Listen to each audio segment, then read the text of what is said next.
بدايته إنه حن هرتا هل كان إسكوجو نمت ولا جدد سدان هراي إسكوجو شجنا بوحي أهيد إن سيدين معركتي أرنتان عدالة إدباتدان سوجي تميسي عندها مكقب سنكر ودنكي وودنكيني هدان كهذا لين الدل كان ومعنا الدرده واسيس عنايا أنو نراهنو عد مديسن أنكون نراهنو وإن لجوجيا دقا الدل كان معنا الدرده وهدنا الله برتلمامات سنة هيو إن أنتي ماركتي مجتمع مدانت لهايد أما وحتري لهايد الله نحرس هذا مرشالة لبعتنكي سنة دقالك تويم بأكون عاي هيز دتك وحكم إذا دتك كقصل سينجر قصل كنفس الكيس ودهو waxaan fahmay inuu ahaa qof aada u qiimo badan sharaf badan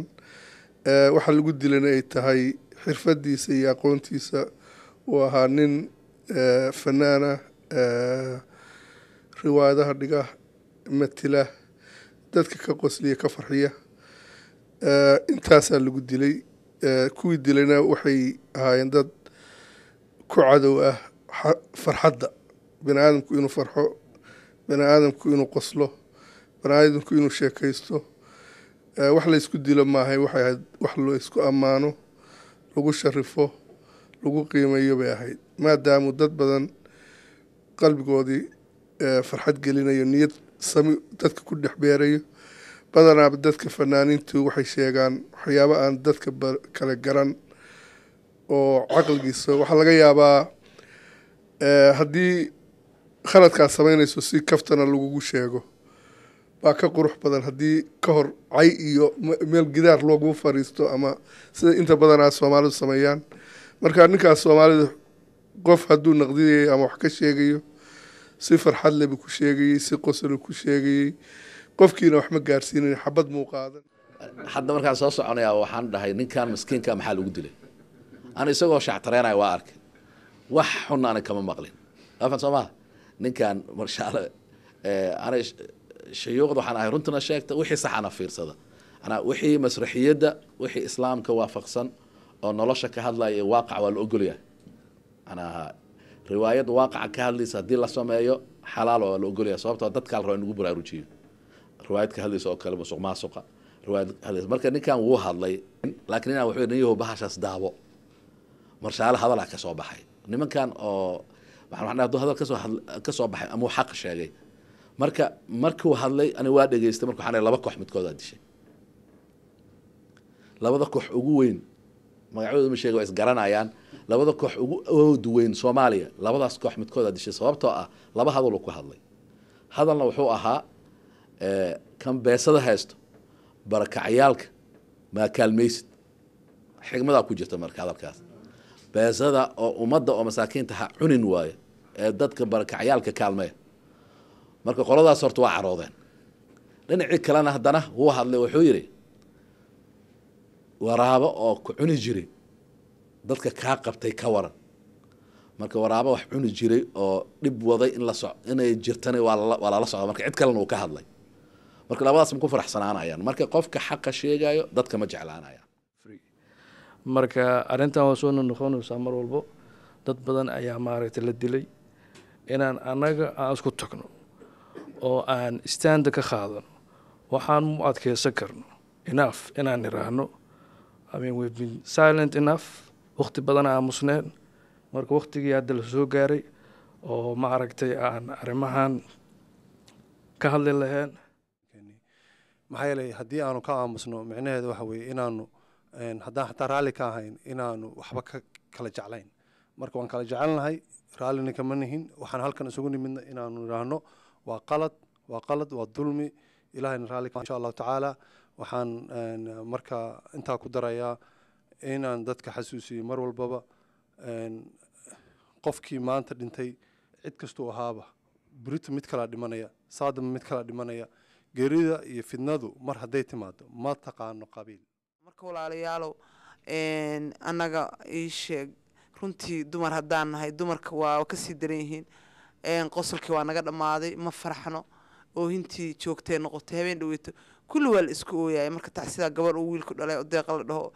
Cabdullaahi Dr. Cabdullaahi Fare dhalay baa joogtay magaalada Sanbool oo loo tagay qof walba uu ku dul ooyay dumar meel walba ka iimaanay marka intii waa qoyi la-ada waa qalali la-dahay qof walba oohin baa indhaha ka taala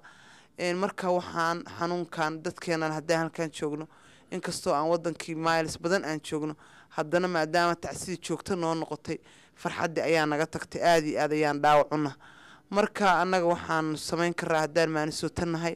inaanu isu nimaadno inaanu maaragta dhaleecayno waa ka hel sheekh sida u yiri inaan baaq samayno un-ta u diro state departmentga maraykan u diro inaan gobol meel walba u diro aan isleenahay dad influence bay leeyihiin oo waana dhegeysanay aan idhaahno annaga soomaaliyaan nahay soomaalida iyada aqoonta lahayd brain drainka horaan nagu dhacay soomaaliya dadkii waxbartay oo dhan waa soo baxeen haddana intii yareyd ee wadanka ku hartay in la soo qaado oo qof walba habeen loo galo oo la dilo oo qof indha xiran uu dilo aan la aqoon qofkii dilay waa totally wax aan la qaadan karin annagu ma qaadan karo annaga waa dadka oo tacsida u taal soomaaliya gobol walba iyo tuulo walba waa noo taallaa annagoo saa uga fog oo maanisooto joogna ayaan la oynaa qof walboo soomaaliya oo dhinta qur-aan baa loo akhriyaa masaajidee looga akhriyaa dadku waa tacsiba u wada taalla walaalayaalow meeshaan haddaanu ku badannahay aan ka soo muuqanno ha la isu yimaado ha la yidhaahdo waxaani waa xaaraan waxaan dhiiggan gacanta soomaali iskulama jiri jirin arrinta ugu weyn waa horta inaan annaga aan ka wada hadalnaa midii ahayd as a Minnesotan inaan dhahnaa shacbigii what we have in common rather than our differences inaan iska hilmaamno annaga common maxaa noo dan ah annaga aan dad Soomaali ku wada nahay dhibaatooyinka taalo iyo wax dhan marka eedana aan iska dhaafno in aan u sheegno adduunweynaha iyo inaan qaylino hadal ma wax ku leenahay wax kale waxba kuma leeyin inaan u sheegno marka it has to be unique wixii dhici jiray inaan ka bedelno Soomaali meel kastoo joogto qof walba oo Soomaali airport marka tagto kulliye meel baa nolol wada leexiya qofna ma dhaho qofkan waa qabiilka qof meel walba oo tagnana victim baan haddii halkaan joogno iyo hadda xagga joognaba marka waxa waaye anigu waxa waaye ii sheeg ilaahay waxaan ka uga baryayaa ummadda Soomaaliyeed oo laga wada dilay oo gacanta xaq daran dadkooda ka wada dishay kulligood in ilaahay ma aragtay samir iimaan siiyo waa la kala horeeyay aniga idin la hadlayay agoon baan hay Soomaali aabhay waa la dilay qof walba Soomaaliyeed inteen hadda dacaaw is wareysano qof Soomaali caad u dhintay waa yiri qof walba qof baa dilay intaas kadib quraanka ilaahay subhanahu wa ta'ala wuxuu ku leeyahay aayad oo suuratu nisaa ku jirta aayada 93 ilaahay wuxuu leeyahay waman yaqtul mu'minan muta'ammidan fajazaohu jahannama khalidan fiha markaas ilaahay wuxuu leeyahay wa ghadiba Allahu alayhi wa la'ana wa a'adda lahu 'adaban 'azima aayadaas ilaahay wuxuu leeyahay qofkii qof si kasta u dila wuxuu u diyaarshay 6 ciqaab ayaa loo diyaariyay ومركز عقابته ولا سيفه فانا فجزاء عقابته سواء جهنم والله جهنم وقلايا جهنم والنارتا إلهي سبحانه وتعالى نارتا وحنون بدن يقول نار ودن أي وذا نار وذيهين هذا نمد وقصريس أيها الجرينايا سدح خالدا فيها وكواريا كما صباحايا خوف كان أو وحن سمي فعل كان كي قدام بيكوي هربحه وناكسن حد إن لسه حريران أولياء للأهل أنا ديجا إجلان أهل كي كداشان إن هذا يرلصوا حريران هذا ربان إني بدبادان وسيدك اللي يكون بدبادي كران مركا أهل ك هدو عفيو وجوني هدو ديا ويديستان وجوني هذا يدهن هن لو دلنا وجوني أهل كي أطالع لكن وسيدك اللي يكون بدبادي كران هدي أنت بدعين كو وجهنم الله إله حلاه خالدا فيها وكواريا وسدح أبا المرن عقابته سو جهنم سدح وكواريا هدنا إله حلاه وغضب الله عليه إله هو عرانيا عرج جوجتا كسعد خوف كاس نول في عكم نولانايا فير ولول هذا أنا نما هايو إيه الكرير كان ولول مهين دونه صابته راح يكونوا لينا أنا هذا راح نكون على صابته عمه هنا ديج متابن أنت هنا ديج ما رت كبد بادي أما دجالو كبد بادي أفكار ديج صاب وما نقن إحنا روحي كشقيا روح كان إلا ديلو أفكيس حتى أفكر يقولون قنايا مركا مركتو حيسا كي واحد لي صوت إلهي وهو عرانايا وغضب الله عليه إله وهو عرانايا عرجوكتا هذا دو إلهي كو عرانايا مالين كستو نول في عم كنا نولانيسا هذانا مد شنات ولعنه أما مد الحاد ولعنه إلهي ولعنة ضايا لعنة معناه حويان إلهي أيا إنكاريو مالين كستو رحمة إله اللي فوقينا أيا مالين كستو لعنة واسداس رحمة إلهي اللي فوقينا يا مالين كستو naxariis ilaahay ma helayo baraka noloshiisa ma helayo waqtigiisa baraka ma helayo walwal ku noolaanaya waa gacan ku dhiigle markaas haddana ilaahay wuxuu leeyahay wa'adda lahu 'adaaban 'aziima ilaahay subxaanahu wa ta'aala wa'adda Allahu lahu 'adaaban 'aziima ilaahay wuxuu u diyaariyay cadaab oo weynan badan waa aakhiro waa intana nolol dhib ku noolaanaya oo saxriir ku noolaanaya naxariis dara ah iyo cara ilaahay aakhiro marka la tagana cadaab oo yar lama dhihin cadiima cadaab weyn ayaa sugayo marka horta qofkaas weli ahayo hadduu barnaamijkan uu fiirsado ama la gaarsiiyo ani waxaan qofkaas kula talin lahaa toobadiisa lama aqbalayo ilaa ehelkii oo qofka uu dilay ee iyaga ay cafiyaan ama diya ay qaataan ama ay weydiistaan in loo dilo waa saddex wada kaliya weeyaan haddana waxaan aad uga sii xumahay especially hooyadiisa oo 78 jir ah oo sidii Universal Television sheegtay oo reer marka ah in loo diiday inay qabriga igtimaado oo la yiri aski ka qayb gasho marka waxaasoo kale wax dhaqan uma lehin diinta ma ogolo marka yaa sameynaya waxaa sameynaya dhalinyaro yaryar oo ideology qaldan maskaxda laga galiyay ilmo yaryar baa loo soo adeegsanaya madaxa loo soo duubanayo oo lacag la siinaya ilmihii waa baahan yihiin waxaa la leeyahay hebre soo dil qofkaas waxaa sameynaya qof dana siyaasadeed leh marka waxani haddaanan hadda laga hortagin society-ga waxay ku noqon kartaa wax 100 sano qaadan karo oo ilmihii waa ku korayaan annagii waa inaan raadnaa marka enough is enough anagu weligan maana arag Soomaali waxaan arki jirnay markay wax dhacaan in loo wada gurmado dariska iska warqabo dilkan iyo waxaan dhaqan ma noo ahayn dhaqanka caadada Soomaalida ma ahayn diinta muslimka ma ogolo sidoo Sheekh Xasan sheegayo kale alora marka annagii maxaa nala waajiba annagii waxaa nala waajiba aan halkan iskugu nimid inaan ka fikirno way forward marka cidii dishayba horta ilaaha og waxaa kaloo nasiir dara ah arrintan qoraal ahaana maaragtay waa meelan ku soo qoray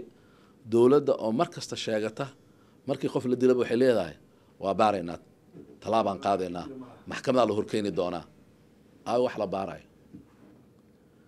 intaasoo kun si fiican u dhageysta maaha boqolaal oo security system ee leedahay dowladda Soomaaliya wiilal dhalinyaro waxaan arkay oo la soo tababaray oo la itusiyay wiilasha saa quruxda badan u labisan waxa la yiri tababar qaarkood xitaa inta lagu tababaray lacag fiican waa la siiyaa intaasoo dhan oo Soomaali ah amisom inta u joogto wadamadan dibadda ka yimaadeen oo agents fara badan meesha u joogaan waxaas dhan marka isku geeyo ma iga dhaadhicin kartaa dadka dilaayo lama oga cid ka ogolaanaysa malaha marka dawladda waa feel garowday inay iscasishaa u fiican aysan soo laaban and that's the reality haddii aan ku dhaho magaca maxamed haddaan ku dhaho waa ku ilaalinayaa anaa ballan qaaday dhiigaagaan ilaalinayaa sharaftaadaan ilaalinayaa maalkaadaan ilaalinayaa mustaqbalkaagaan ilaalinayaa ballanqaad ee noqotay oo dawlad ahaan u hadlayaa haddii intii aan ka soo bixi waayo maxaa aniga aan mudnahay waa feel garoobay marka maxamed raali iga aho dadka marka dawladda dadka raali geliyaan ee dhahan raali ahaada intii dhimatay hana la cafiyo cafisna ay weydiistaan sababta dadkii dhintay oo dhan iga sabab u ah qarax kasta u dhacayo أنا ميجا سو دادين كرت باور كسو baxay meel fog ilaa Baydhaba oo uu soo maray meel kasto oo aan la soo baarin oo isku qarxiyay wiilashii ugu dambeeyay oo Turkiga u socday ilaa meesha inuu soo gaaro oo intaasoo yaalay checkpoints oo dawladda ay leedahay oo qaarkood amisom ay leeyihiin amisom way feel garowday wadanka nagaga baxaan ma rabno dawladdan way feel garowday ha is casilaano ha siyaano nimanka mudan wixii soo sharxa oo nadiif ahna Soomaaliya ha doortaano wixii feel garoobina cafis ha weydiistaan sababtoo ah dhiiga baxay iyaga ka masuula masaakiinkaas kaliya ma ahan abaayo walaalaheeda iyo walaalkiis intaas kaliya ma aha waxaan haddana midaa sheegtay maanta in la dilay wixii ma istaagayaan ilaa in la helo dawlad xoog badan oo caadil ah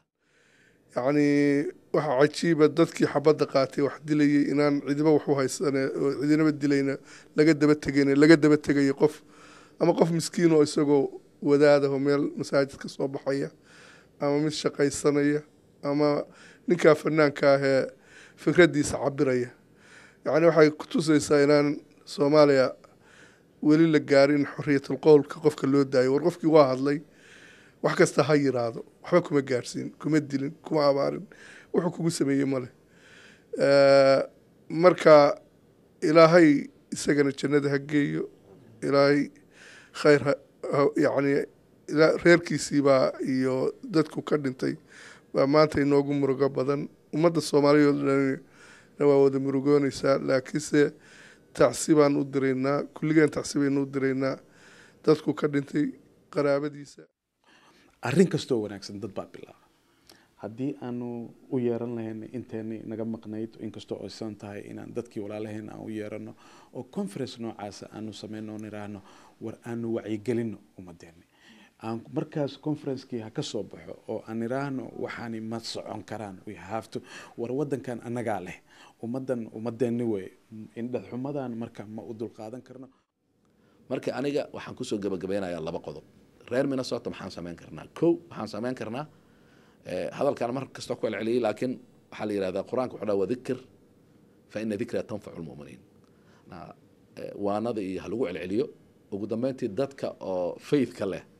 ee anfacaysa iyaga ka faa'iideysanaya marka ugu dambeyntii hordada la heli doona Firdawsa hawlwalin waxaan hadayt hadal fiicna ka soo baxay oo ah xagee wax iska qaban laayeen waxaan dhan wada dhacayo dadkana Sheekh Nuur nuu dhahaa umaleena dadkan oo waxaan ku dhacayo anaga ah hadda kamar imagine haddii maanta ninka marshaal maanta dhintaan qabiilkiisa ma aqaan laakiin haddii qabiilkiisa maanta barnaamij uu sameyn lahaa meeshan way buuxi lahayd